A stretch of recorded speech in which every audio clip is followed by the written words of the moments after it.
Welcome back, everyone. Today, we're going to talk about SAT subject test. A lot of people ask, do I have to take it? Do I not have to take it?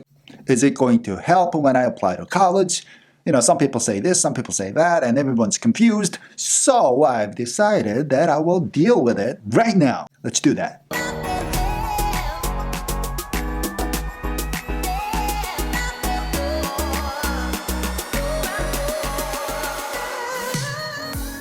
Hello, I'm Andy at Andyprep. I specialize in educational consulting mainly for U.S. colleges. I work with the students from all over the world, mainly Asian students who study in the U.S., Korean students, Chinese students, Hong Kong students, Indonesian students. I've been doing educational consulting for the past 20 years.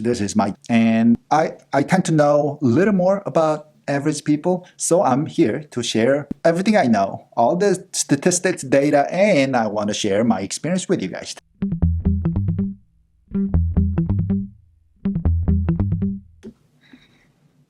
So, is AP matter more or SAT subject matter more? That's the issue here, right? But they're both important. But when you're applying to U.S. colleges, when you're writing the applications, some colleges will ask SAT subject test, make the SAT subject test a requirement. But APs are never required. I've said it before in my other videos, but SAT subject tests like sciences and social science subjects, there's a little bit of AP contents, AP stuff in the SAT subject test, a little bit, like 20%. So it's a good idea to study the AP subject first, and then when you're trying to finish up the semester to go and take the AP exam in May, you may as well just study the SAT subject test at the same time and be done with it either in May or June. Does that make sense? So students who normally study the AP exam for May also at the same time study the same subject, the SAT subject test, either in May or June. Trying to get both done at the same time. So it's less work for you students.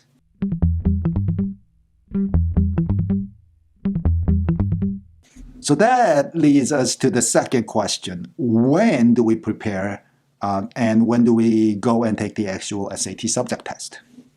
The easiest way, the standard way, is to study that subject at school first. For example, chemistry, like all science subjects. Like science subjects, take the course at school all the way up to AP level. Because on the SAT subject test, about 20% of the stuff that you have to deal with are related to the AP equations and APs from that subject. Just keep that in mind. So theoretically, let's say you take chemistry in sophomore year, regular chemistry or honors chemistry, you do well, and then junior year you move up to AP chemistry.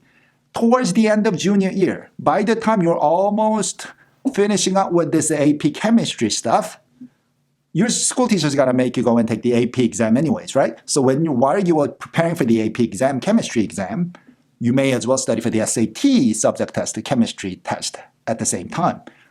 That's the easiest way to do it. Now, if you just have studied the chemistry after 10th grade, and then want to tackle the SAT subject test early, and you just have to either find a good tutor and study a lot more on your own, get yourself ready for the actual test. That's almost like wasting energy and money, time, and it's not a good strategy, but that's not a wrong way to do it. Some students who want to get this be finished early, so they go extra miles. But again, let's go back. Again, the best way to do it is take the course, take the higher level of that same course, and then start studying for the SAT subject. That's the easiest way to do it. All science subjects, all humanity courses, like history courses, US history, world history, same thing. You probably want to take the AP level and then start preparing for the SAT subject test. Now, math is different. Math, you want to take it right after you're done with the pre-calculus course. Whenever everybody's taking pre-calculus in all different years. Like some students study pre-calculus in sophomore year, some students do it in junior year. Does not matter, but all 2C, 1C, this math subject test is all about pre-calculus. So while you are at it, right? When you have a key knowledge of all these equations and all these trigonometry stuff related to pre-calculus, you want to take the SAT subject test.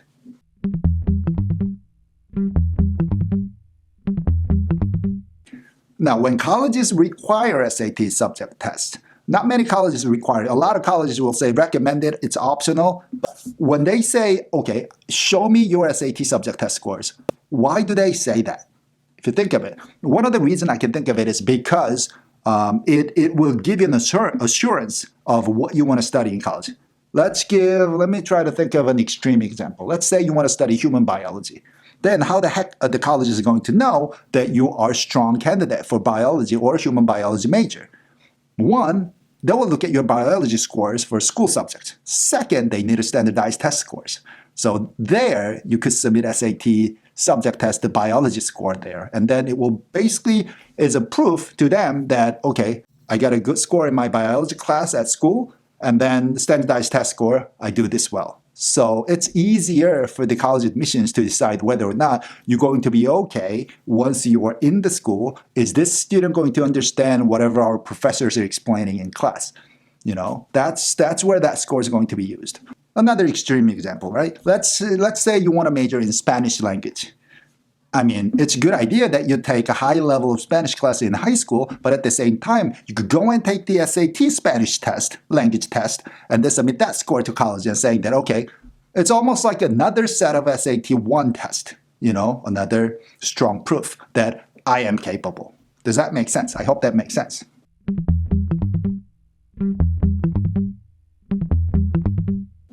So how many subject tests do you normally prepare? I would say at least prepare for 2 subjects. That's what other people say too, right? 2 subject test scores. But these days, with the students at least that I work with here, first subject will normally be the math test, either 1C or 2C. That's like almost a given. And then the second subject is whatever you want to study in college. It needs to have a strong relationship with what you want to put down as a major in your application. So chemical engineer, chemistry.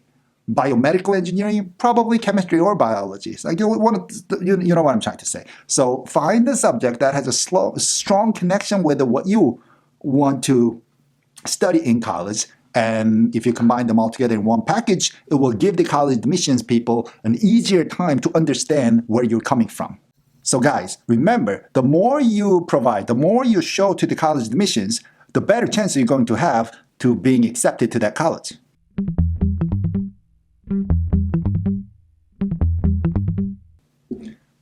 How many times can you take the SAT test in 1 year?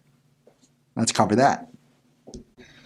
Now, as far as SAT subject test goes, College Board is really generous about how many times you can go and take the test because they can make more money if you go and take many times. Does that make sense? Now, when you're sending your scores to colleges have different policies for receiving SAT 1 or ACT scores. All score versus score choice option, super score, all that different, right?